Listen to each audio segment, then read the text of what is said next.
What if the single biggest factor making your diabetes harder to control isn't what you're eating, how much you're exercising, or even your medication dosage, but something as fundamental as the timing and temperature of the water you drink throughout the day?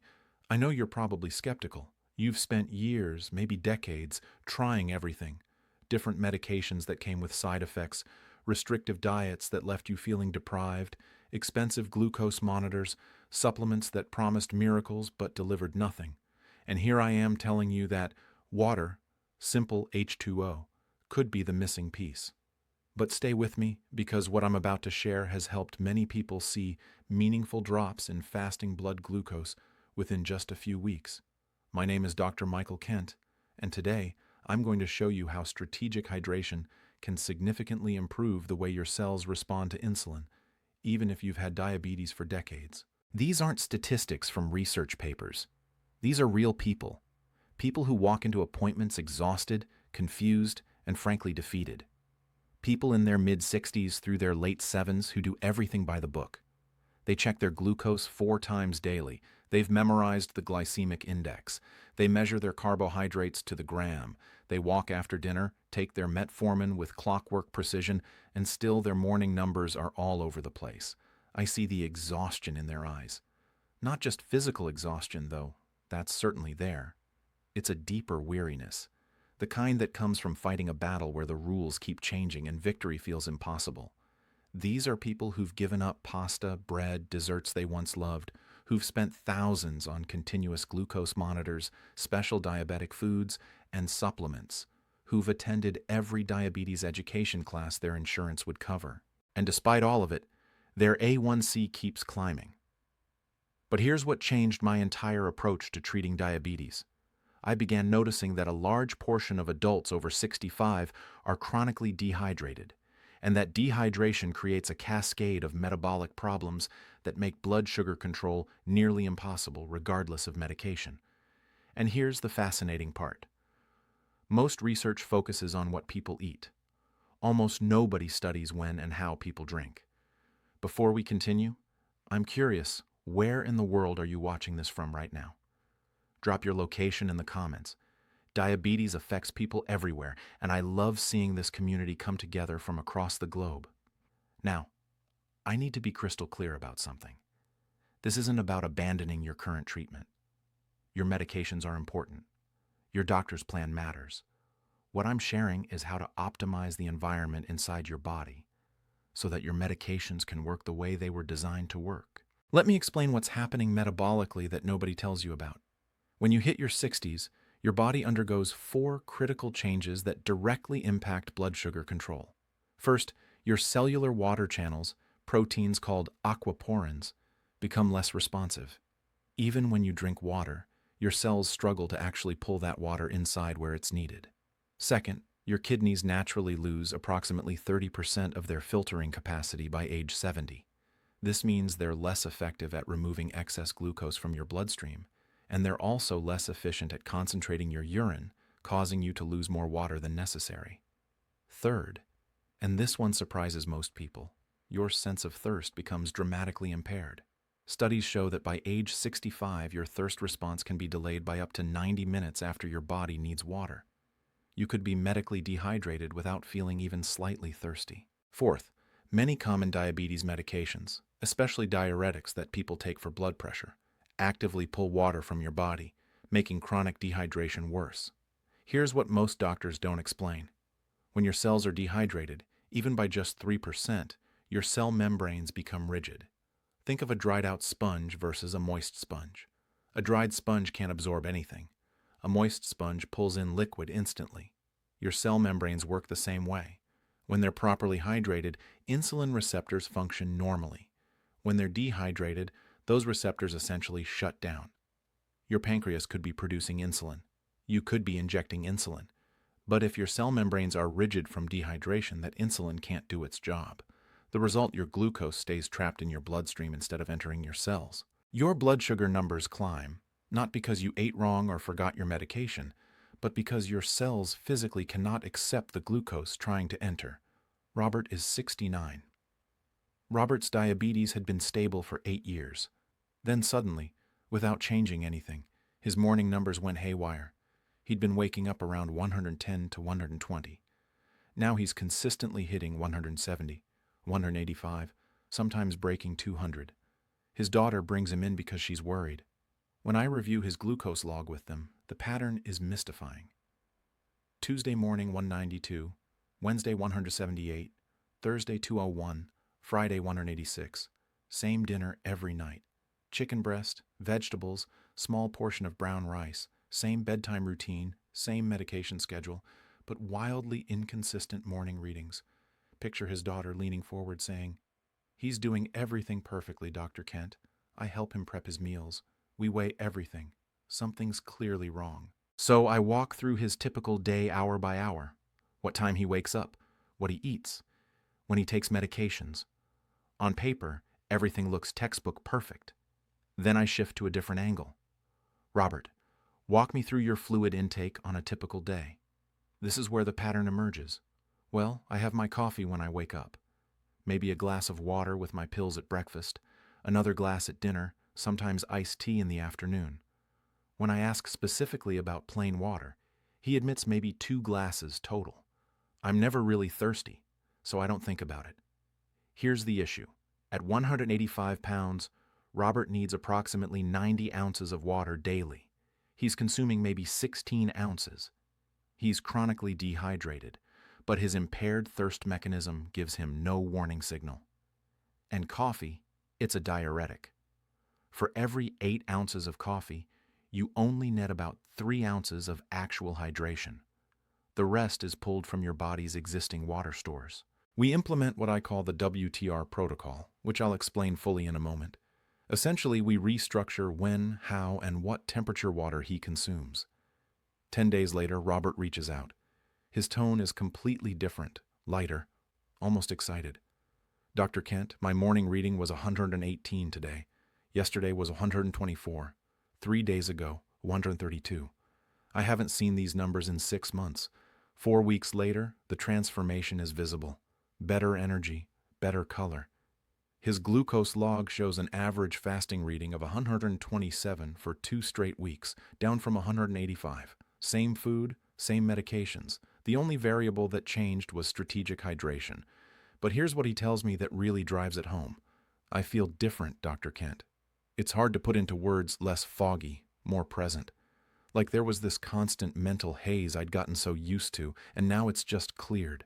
That mental clarity. That's what happens when your brain, which is 75% water, finally gets properly hydrated after months or years of running depleted. The details vary, but the core issue is almost always the same.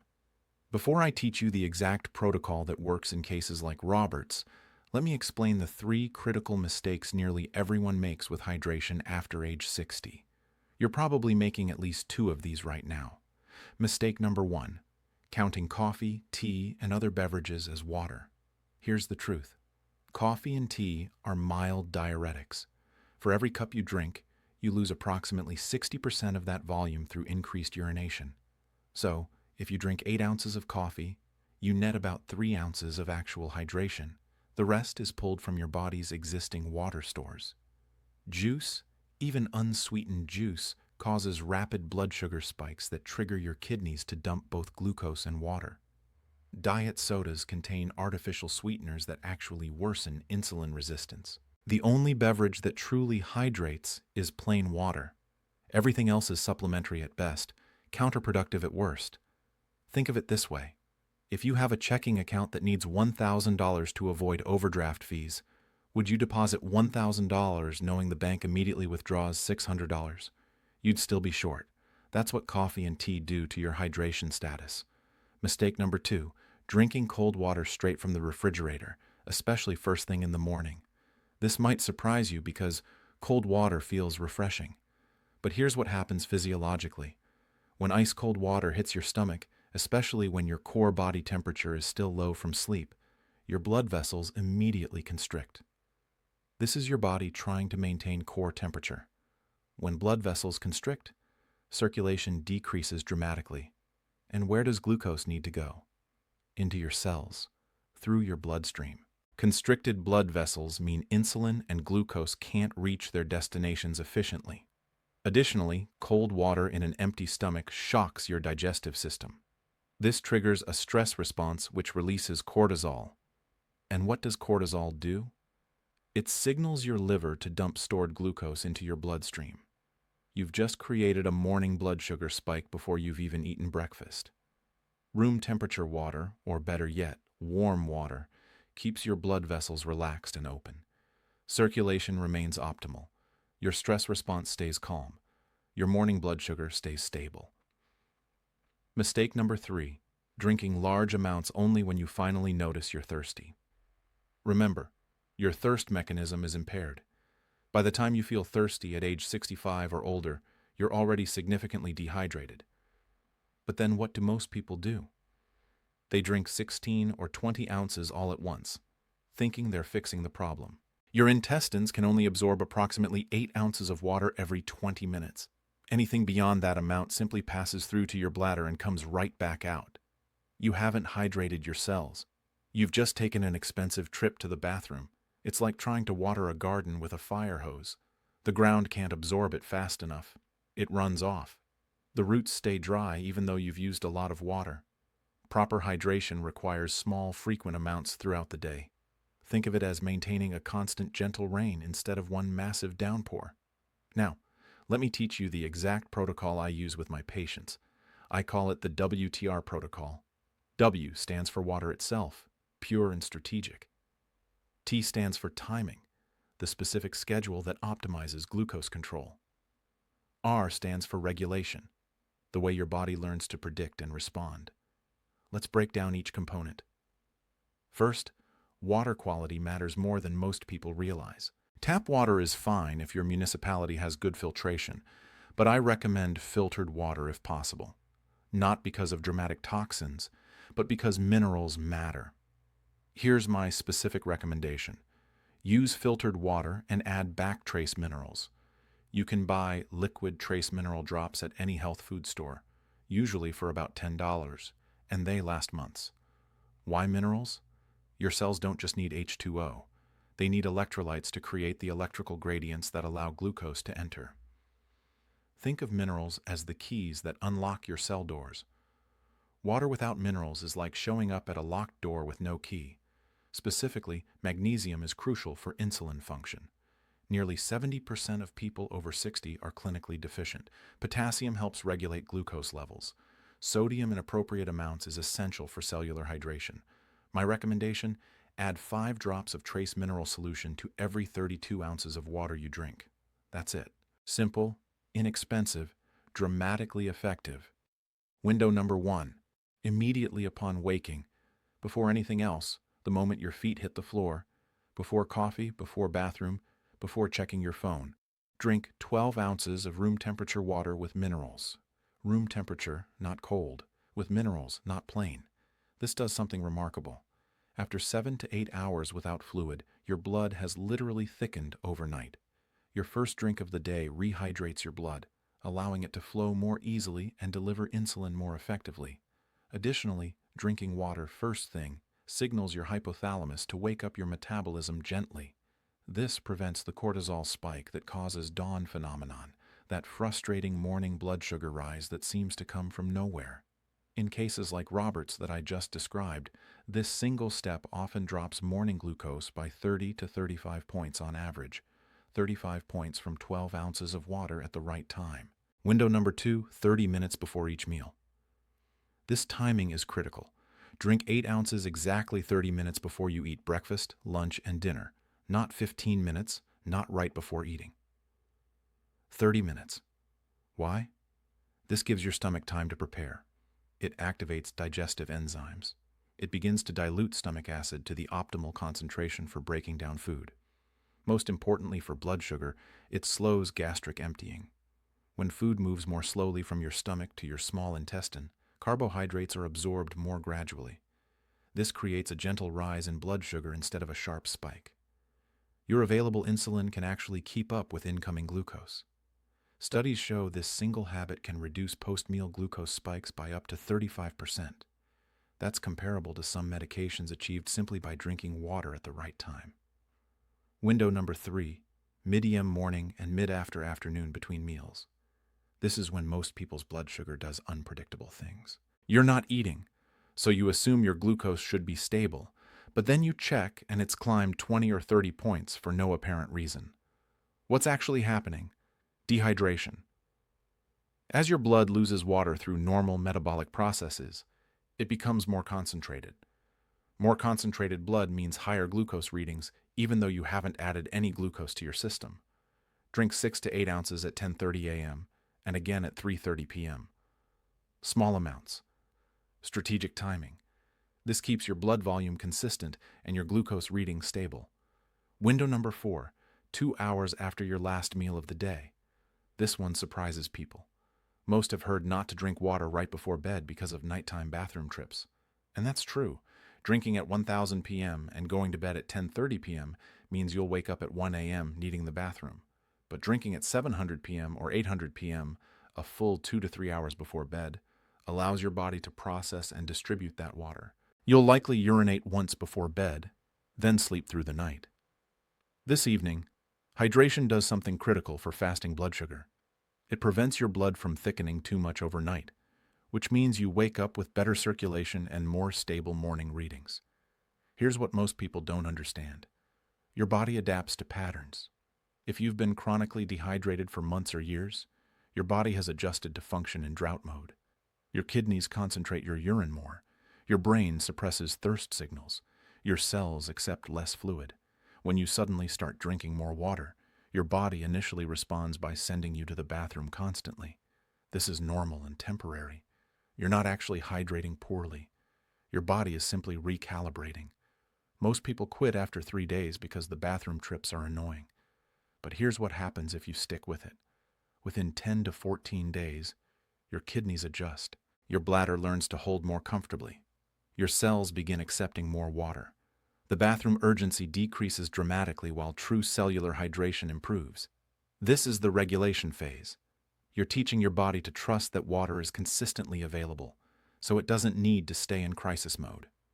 Additionally, drinking water on a precise schedule trains your circadian rhythm. Your body begins anticipating these hydration windows and preps your metabolism accordingly.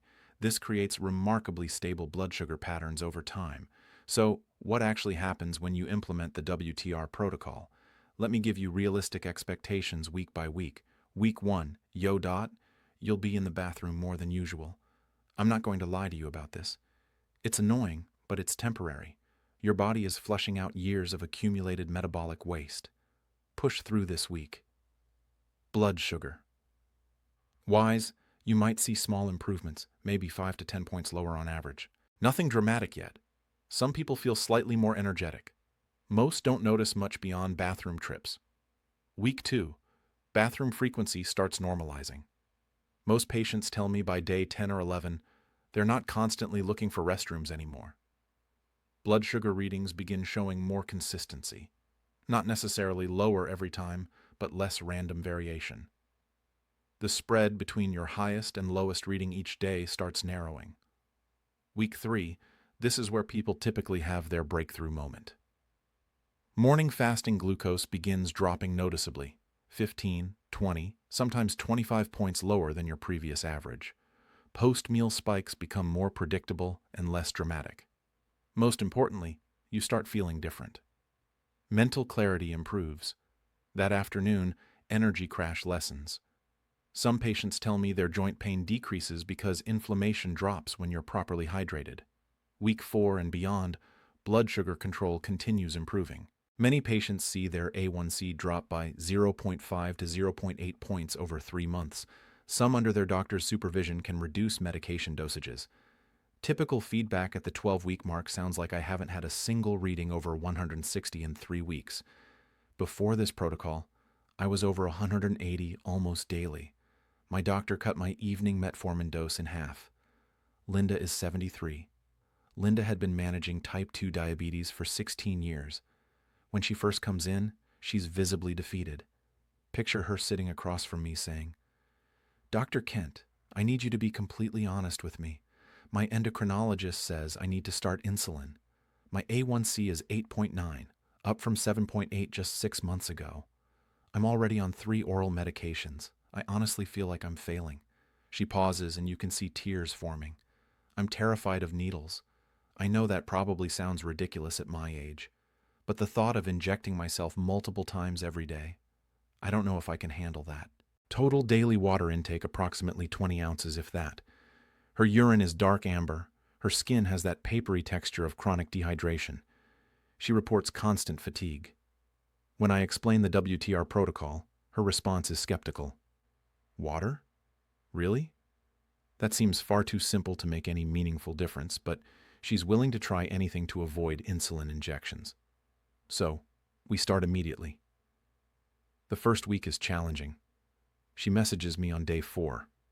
I feel like I'm living in my bathroom, but I encourage her to push through. By week 2, things shift.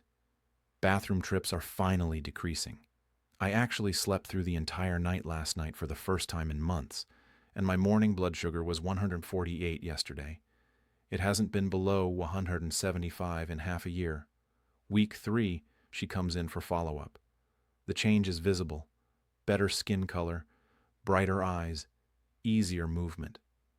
Look at this, she says, showing her glucose log. My average fasting reading this week was 139. My post-meal numbers rarely exceed 165. Now, before the protocol, I'd regularly hit 220, 230 after eating. We recheck her A1C at 3 months. It's dropped from 8.9 to 7.7.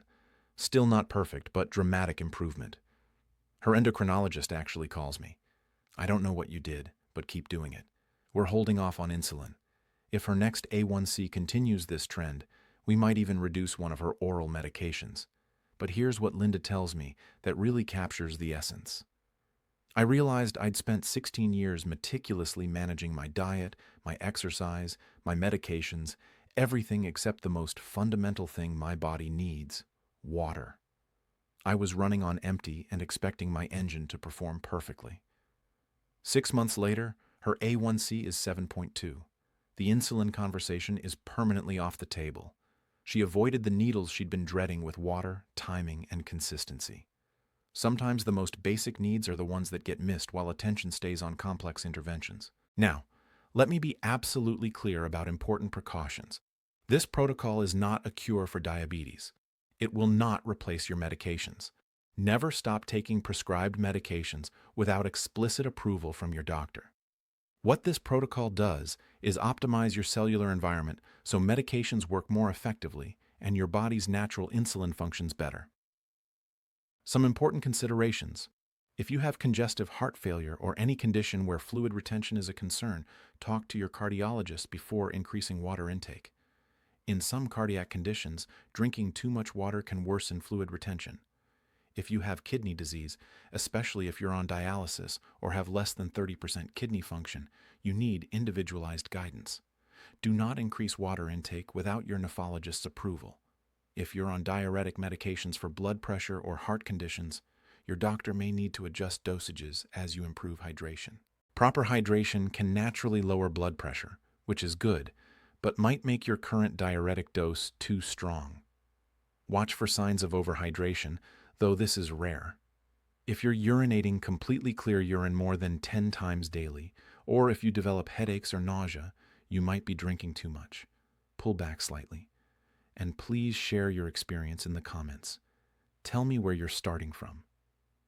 Let me know after week 1, week 2, week 3, what you're noticing.